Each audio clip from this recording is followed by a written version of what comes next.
Hi Aquarius! Welcome po sa ating channel at ito ay yung Daily by Tarot Reading for October 22, 2024. Please be reminded kung naka-resonate kayo, comment down. Kung hindi kayo naka-resonate, ibigay niyo po sa iba kasi general reading po ito. This is for you, Aquarius, ngayong October 22, 2024.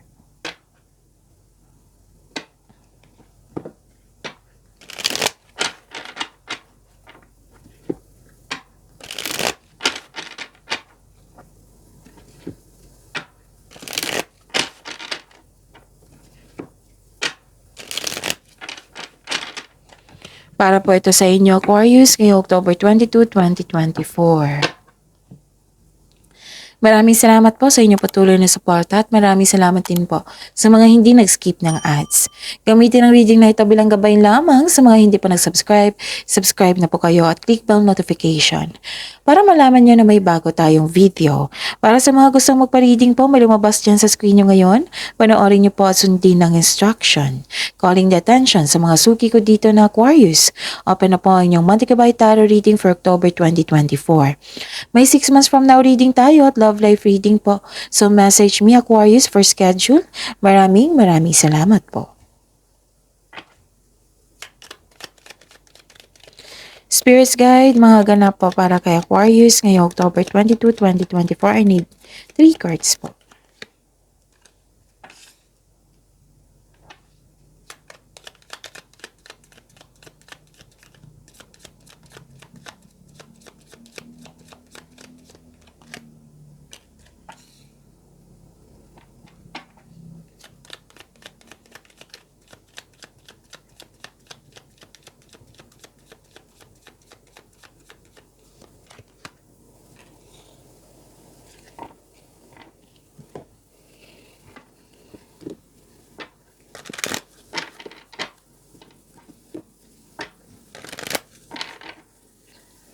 Spirits Guide, mga mensahe po para kay Aquarius ngayong October 22, 2024. I need 3 cards po.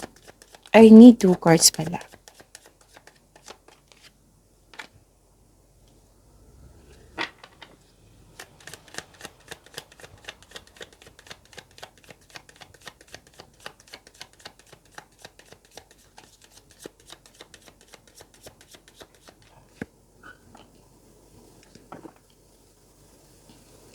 Okay. Aquarius, ngayong October 22, 2024, may nakita ko ditong mas lumawak yung ambisyon mo sa buhay. Nag-update ka ng goal mo sa kung saan ka na sa nag-update ka kung saan ka na sa goal mo sa buhay. Tapos nakikita ko rin dito na malakas ang inyong intuition. Tapos makinig kayo sa inyong intuition ha kasi may okay, sige. Nakikita ko dito na may nalaman kayong katotohanan, yung nalaman mo yung taong hindi totoo sa inyo. Nakikita ko dito, love is blooming, may romance, attraction, affection, pwedeng self-love din ito, yung magkaan ang loob mo sa isang tao, pwedeng may celebration dito na monthsary, anniversary, basta love is blooming. And nakikita ko rin dito na may isang tao dito na nagbigay ng suporta sa iyo, nagbigay ng wisdom message sa iyo for maturity. Yes. Face your fears. Release the power of fear. Face your fears and take action anyway. And potential, think big for your future. Maaaring may binigay sa inyo na opportunity, no? Pero nagkaroon kayo ng hesitation. Pero sabi ng card dito, kailangan nyong to move forward. Okay? Think big for your future. Yung binigay na opportunity sa inyo is may potential talaga na maging successful basta pagplanuhin ng mabuti. And this is the clarification of your card here na may regarding sa ambisyon mo. May ganap. Spirits Guide, energy po ni Aquarius ngayong October 22, 2024.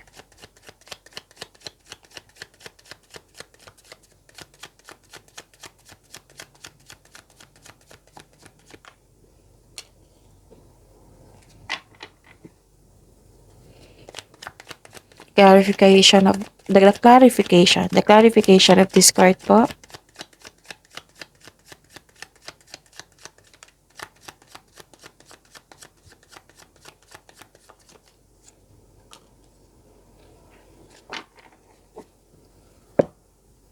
Okay. Aquarius. Sa mga may oras dyan ha, kung gusto nyo po, panoorin nyo po yung last 4 days kabay tarot reading nyo po. Like for example, napanood nyo ito ngayong October 22, 2024. Panoorin nyo po yung 21, 20, 19, 18. Kung may narinig o may nakita kayong repeating message, yung pinupush talaga ng ng cards, yung mga mensahe po na araw-araw na. So, bigyan niyo po ng attention. Kung maaari po, bigyan niyo po ng solusyon at aksyon. Remember, Aquarius, at the end of the day, alam mo na ikaw lang taong may kakayahan at responsable na gumawa ng sarili mong katotohanan at kinabukasan. So, anong tawag nito? Energy ni Aquarius. Nakikita ko dito na may dumating nga na opportunity. Hindi lang isa. Marami. Maraming alok o idea ang darating sa iyo. Dumating siya, yung opportunity, tapos binigyan mo ng action. Binigyan mo na ng action.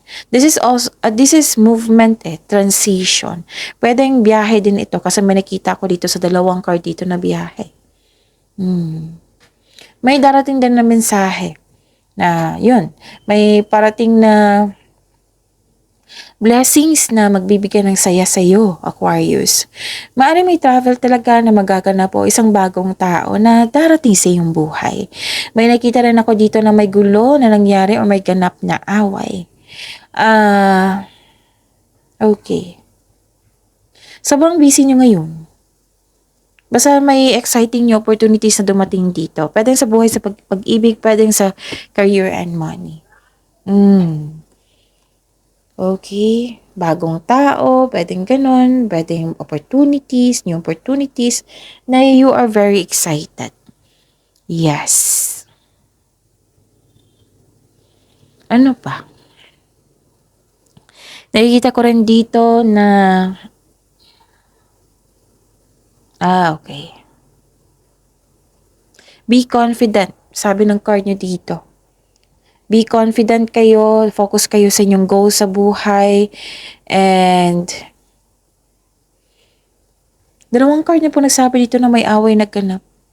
Dahil sa hindi successful yung plano or hindi naka-move on. Pwedeng naalala nyo to. Pwede din na mangyayari pa lang. So, kailangan, sabi ng card dito, kailangan nyo po daw ng konkretong plano. Maging maingat po daw kayo sa paggawa ng plano at desisyon.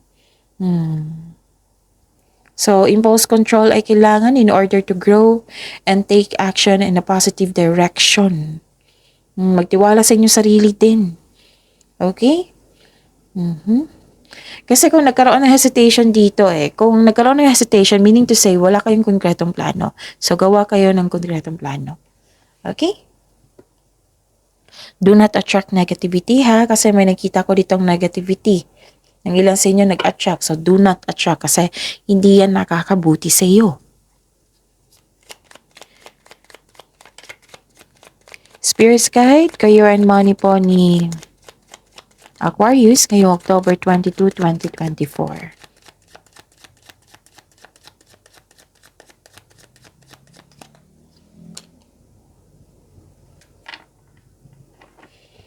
And the clarification of this card po.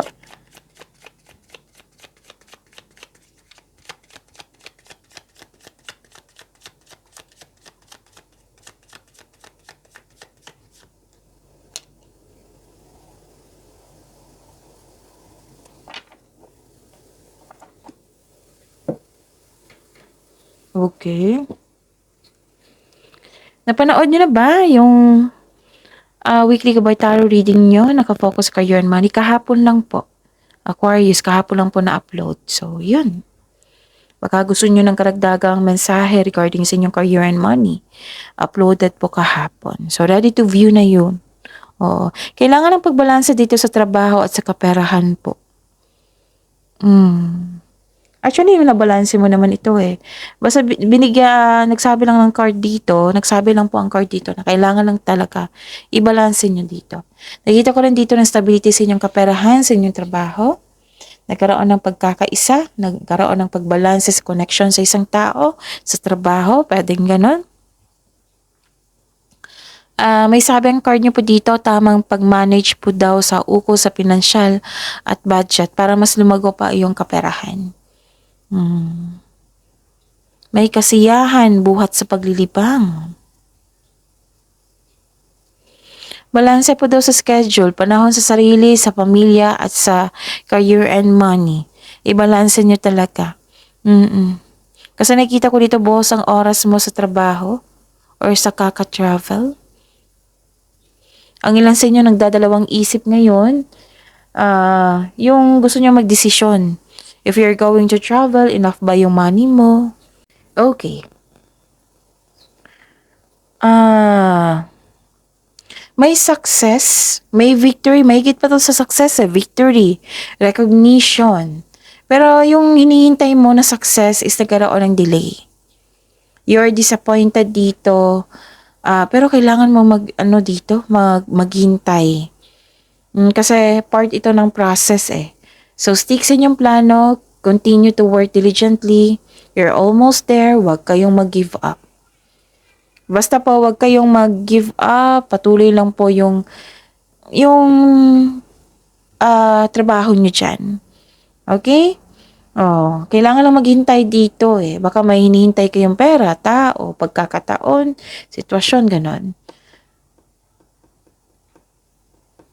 Yun. Delay naman ito eh. Hindi naman to cancel kundi delay. Darating din iyan. Itong, pwede din na naghihintay kayo ng promotion. Nagkaroon lang po ng delay. Tapos, ang ilan nga sa inyo naghihintay ng pera dito. Pwedeng sweldo or na may nag-commit sa inyo na darating. And, yun, continue to work diligently.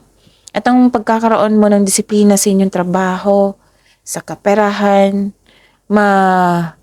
magkakaroon din niya ng magandang resulta. Okay? Your discipline and hard work are paying off soon. Kaya matutong maghintay. Sabi po ng card nyo.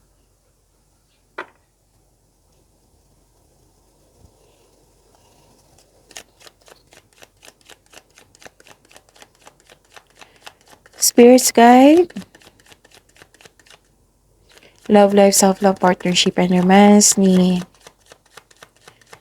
Aquarius ngayong October 22, 2024.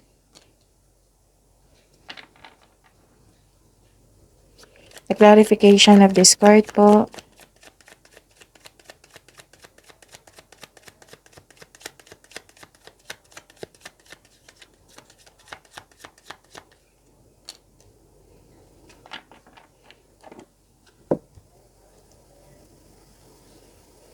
Maraming salamat po sa patuloy na tiwala suporta sa ating channel. At maraming salamat din po sa mga hindi nag-skip ng ads. May lumabas dyan sa screen nyo ngayon, panoorin nyo po. Kung gusto nyo po iyan, then follow instruction.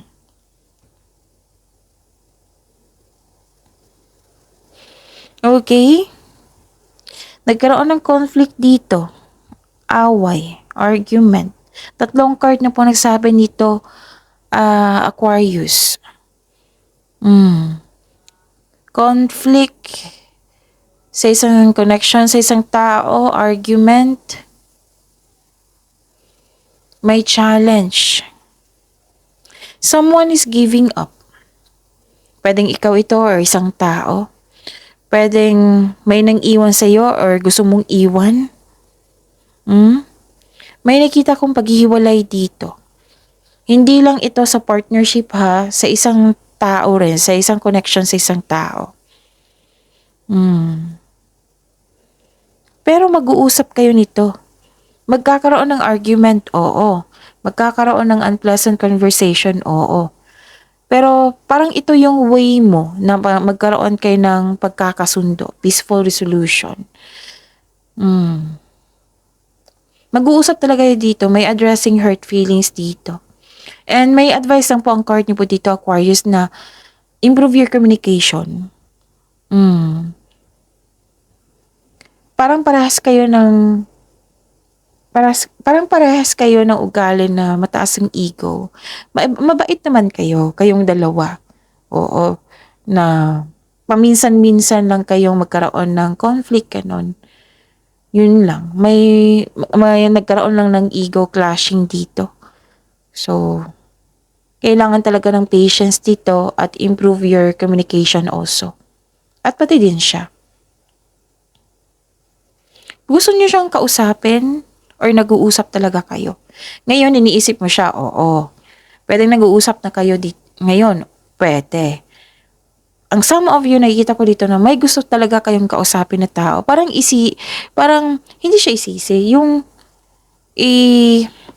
i-discuss nyo yung arguments nyo before.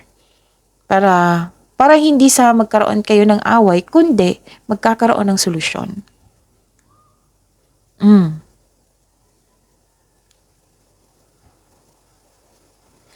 Okay. May advice ang card niyo po dito. Kaya nag-careful ako ng salita dito kasi marami talagang mensahe.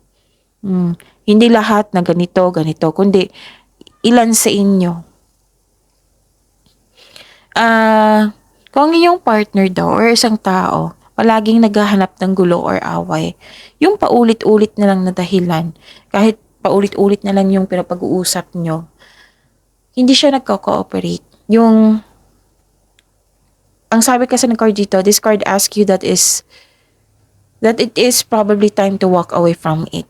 Pero at the end of the day, kayo po ang mag-decide niyan kasi buhay niyo po yan. Kaya malaya tayong magdesisyon para sa inyong sarili, di ba?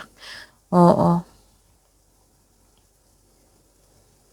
Gusto mong mag-give up or nag-walk away ka na. Pwedeng ganun. Mag-iingat talaga kayo sa inyong sasabihin pa kasi parang na-provoke ang sa'yo is clear intention. Pinag-usapan nyo. Pero yung tao, naging close-minded siya. So, mahirap talaga kausapin niya ng close-minded. Nagiging prangka Prangka to si Aquarius. Yung diretso talaga. Wala nang paligoy-ligoy. Pero ang advice talaga dito na kayong dalawa, dapat i-improve din yung communication nyo. Kasi nakikita ko pa rin dito yung kahit nag-uusap kayo, nag-aaway pa rin Yan, nasanay ma-overcome nyo po iyan. Aquarius. Pumipili ka dito mag-walk away na ba ako o hindi? Ang ilan sa inyo nag-walk away na? Baka malito kayo Ang ilan sa inyo gusto na mag-give up, na gusto nang maghiwalay or magkaroon ng space or magkaroon ng hindi talaga literal na hiwalay kundi space lang or hiwalay or yun. Ang ilan din sa inyo may ganap na disconnection sa isang tao na matagal na gusto mo nang kausapin ngayon para magkaayos kayo. Pero yung way of communication is parang hindi siya okay kasi magkakaroon ng argument So, ang sabi ng card dito, dapat kayong dalawa is magkaroon ng improved communication. Alamin nyo muna kung open siya. Kasi baka close-minded yung kausap mo. Pero gusto mo magkaayos kayo dito. Na nag-iisip ka dito na kakausapin ko ba or hindi? Mag-put space ba ako or hindi? Maghiwalay ba kami or hindi? Mag-give up ba ako? Hindi, ganun. May ganun. Umiiral yung emotion mo dito So, ipairal mo yung logical nyo kasi matalino naman kayo, Aquarius. Okay? And listen to your intuition also. Nagkaroon ng hesitation right dito, di ba? Hesitation, Face your fears. Release the power of fear. Kasi hesitation is na may power of fear dyan Na ayaw mo ng gulo, ayaw mo Pero, yun yung ang advice ng card. Marami kasing ganap dito, nakikita ko. Maraming klase-klaseng ganap. Ayun. Ano ba?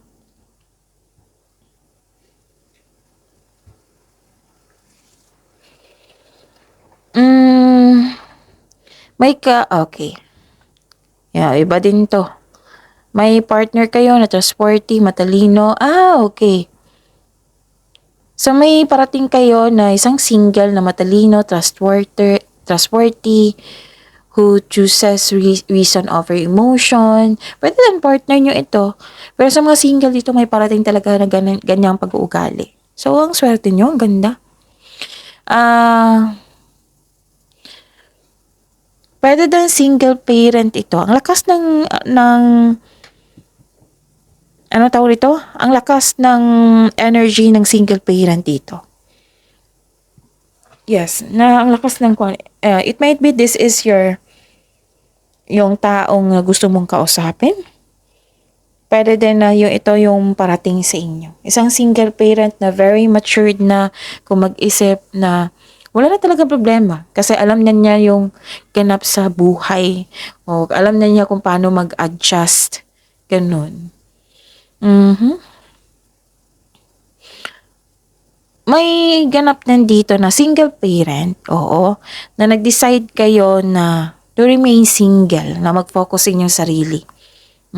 Lalo na't mabigat yung experience nyo sa nakaraan, na maraming pagsubok, na nahirapan ka. So, nag-decide kayo ang ilan sa inyo. So, the advice is this is not forever. You're learning important things about yourself to bring into your next relationship. Malakas talaga ang energy ng single parent dito. May connection talaga kayo sa single parent. Okay. Magdesisyon na kayo dito. Di ba nag-hesitate kayo kanina? Magkaroon na ng desisyon dito. Kakausapin mo na to. Okay, and I'm hoping na magiging okay kayo. Yung wag kayong mag-focus sa kung sino yung talo, mali, talo at panalo, mali at tama. Wag kayong mag-focus kanyan. Mag-focus kayo kung paano kayo magawa ng adjustment para magkasundo kayo. Okay? So, see you tomorrow, Aquarius. Please like, subscribe, and click the button for notification para updated po kayo sa daily tarot reading natin. Maraming salamat po.